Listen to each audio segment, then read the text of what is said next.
Morning students, स्वागत है आप सबका आज एक बार फिर से आज की इस क्लास में हम जानेंगे व्याकरण के टॉपिक के विषय में। आइए शुरू करें। आज हम जानेंगे विशेषण के विषय में।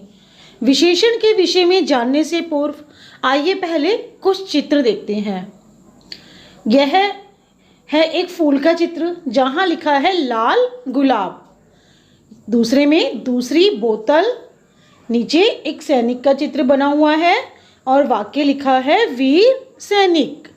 इसी प्रकार से अगले चित्र में हमें कुछ टमाटर दिखाई दे रहे हैं और यहाँ क्या लिखा हुआ है 1 किलो टमाटर, यानी कि गुलाब, बोतल, सैनिक और टमाटर ये तो संज्ञा है, किंतु इनके पहले आने वाले शब्दों के विषय में हम जानते हैं। देखिए, यह है एक सैनिक का चित्र। सैनिक के सामने क्या लिखा है वीर सैनिक, यानी कि वीर क्या है उसकी विशेषता। तो जो शब्द संज्ञा की या सर्वनाम की विशेषता बताते हैं उन्हें क्या कहते हैं विशेषण। यहाँ सैनिक की विशेषता क्या है, वह कैसा है वीर, और सैनिक संज्ञा है। तो संज्ञा की विशेषता बताने वाला शब्द वीर क्या हो गया विशेषण।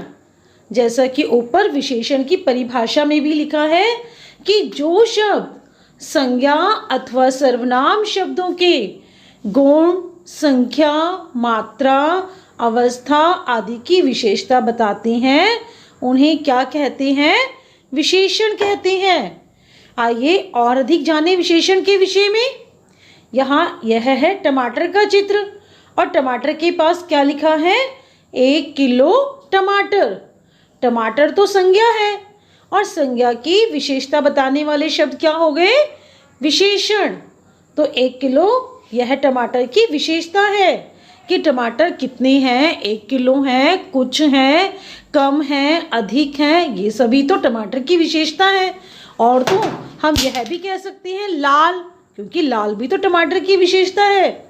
इस प्रकार से 1 किलो क्या हो गया टमाटर की विशेषता। और बच्चों ऊपर देखिए परिभाषा के साथ ही नीचे एक वाक्य लिखा है कि विशेषण जिस संज्ञा या सर्वनाम की विशेषता बताता है उसे क्या कहते हैं विशेष्य, यानी कि जिसकी विशेषता बताई जाती है वह क्या होता है विशेष्य।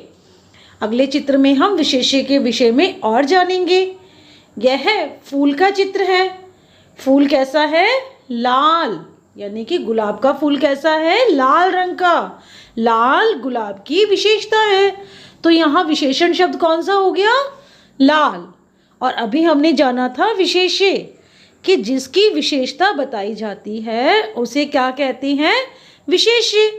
यहाँ किसकी विशेषता बताई जा रही है गुलाब की। तो यहाँ विशेष्य क्या हुआ गुलाब और विशेषण लाल। लाल यहाँ विशेषण है और गुलाब विशेष्य, यानी जिसकी विशेषता बताई जाती है वह हो गया विशेष्य। और जो विशेषता होती है, विशेषता बताने वाला जो शब्द है वह क्या कहलाएगा विशेषण। यहाँ आप विशेषण के विषय में भली भांति समझ ही गए, साथ ही विशेष्य के विषय में भी।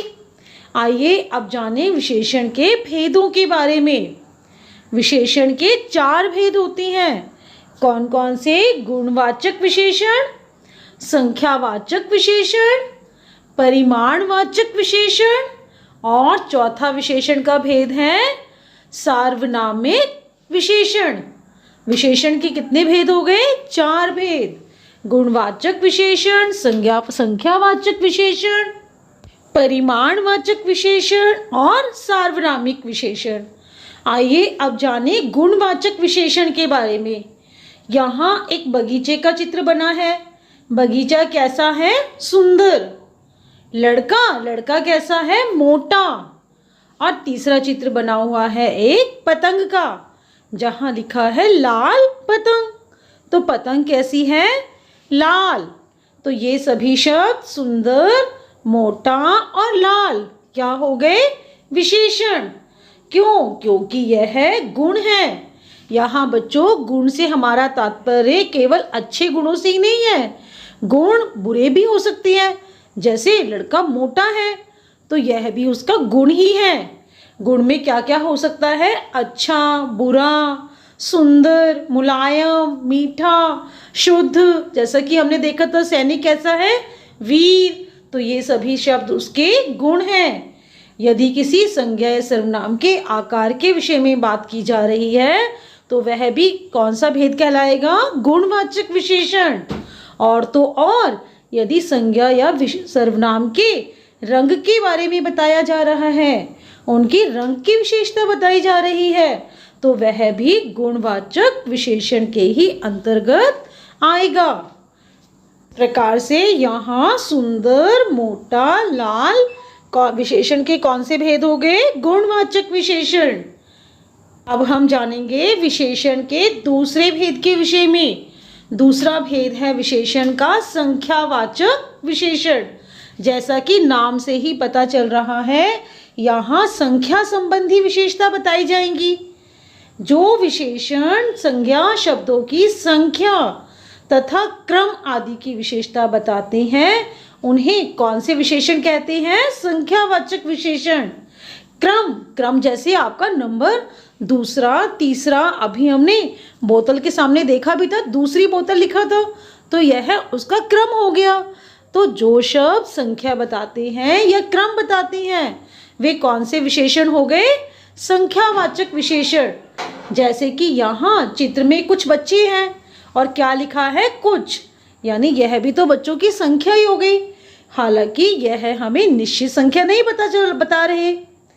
इसी प्रकार से दूसरे चित्र में कुछ आम हैं और आम के सामने लिखा है 4 आम, तो यहाँ 4 शब्द निश्चित संख्या बता रहे हैं। और तीसरे चित्र में अलमारी का क्रम अर्थात तीसरी अलमारी, तीसरी क्या हो गया? अलमारी का क्रम है कि वह कौन से क्रम पर है? तीसरे पर। तो ये सभी शब्द हैं संख्यावाचक विशेषण।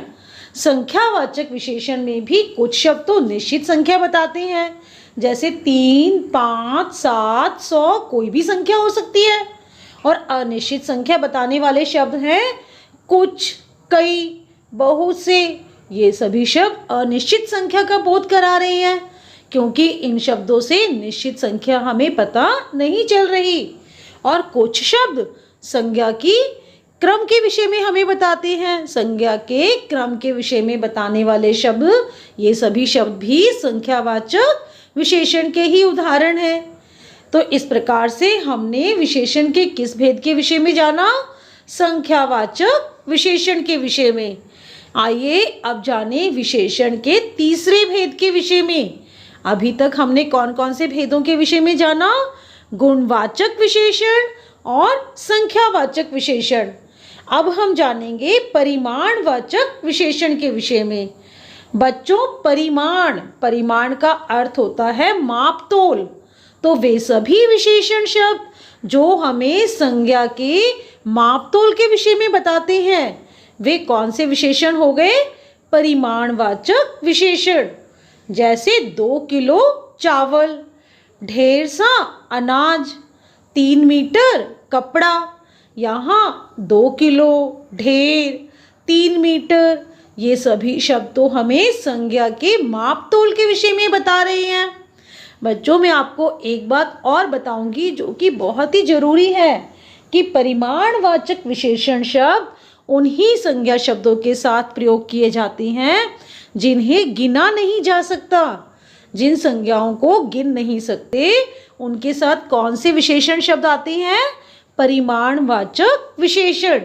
जैसा कि अभी हमने देखा, अनाज, चावल, कपड़ा, इन्हें गिना नहीं जा सकता, इन्हें तो मापतोल में लिया जाता है। इसीलिए इनके साथ प्रयोग किए जाने वाले विशेषण परिमाणवाचक विशेषण कहलाते हैं। परिमाणवाचक विशेषण कौन कौन से हो गए? 2 लीटर, 1 कटोरी, 4 मीटर, 100 गज, तोलने में किलोग्राम, ये सभी शब्द कौन से हो गए? परिमाणवाचक विशेषण। परिभाषा होगी इसकी, जो विशेषण संज्ञा के मापतोल का बोध कराते हैं, वे कौन से विशेषण कहलाते हैं? परिमाणवाचक विशेषण, क्योंकि यहाँ 2 किलो यह भी तो एक तोल ही है। ढेर सा हम नहीं जानते कितना है, यह अनिश्चित परिमाणवाचक हो गया। जैसे कि अभी हमने संख्या वाचक विशेषण के विषय में जाना था कि कुछ शब्द हमें अनिश्चित संख्या का भी बोध कराते हैं। इसी प्रकार से कुछ ऐसे शब्द भी हैं जिनसे अनिश्चित परिमाण का भी बोध होता है।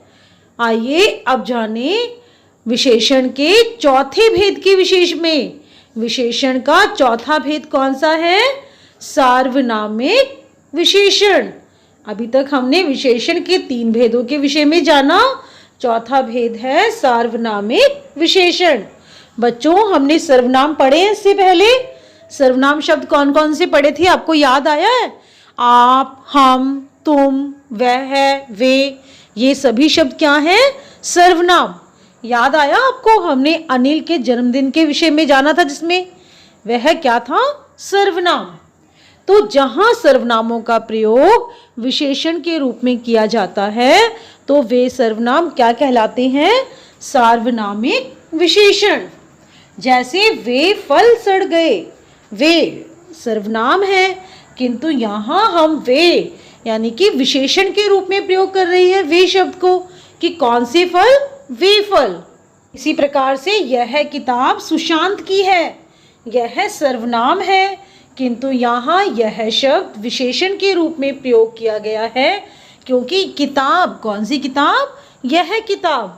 यहाँ किताब की विशेषता बता रहा है यह शब्द, इसलिए यहाँ यह सर्वनाम ना होकर क्या हो गया? विशेषण। इस लड़के ने शीशा तोड़ा, इस यानी कि कौन से लड़के ने? इस लड़के ने। यहाँ इस शब्द लड़के की विशेषता बता रहा है। ये यहाँ इस शब्द क्या है? सार्वनामिक विशेषण। सार्वनामिक विशेषण की परिभाषा है, जो सर्वनाम किसी संज्ञा से पहले आकर उसकी विशेषता बताता है उसे क्या कहते हैं? सार्वनामिक विशेषण। बच्चों देखिए, यहाँ वे सर्वनाम के बाद फल आ गया, फल क्या है? संज्ञा। यह किताब, किताब क्या है? संज्ञा। इस लड़के, लड़के क्या है? संज्ञा।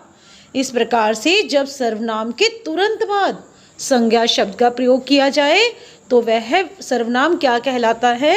सार्वनामिक विशेषण। तो आपने विशेषण के बारे में बहुत कुछ जाना और मुझे पूरी उम्मीद है कि आप भली भांति समझ भी गए होंगे। धन्यवाद।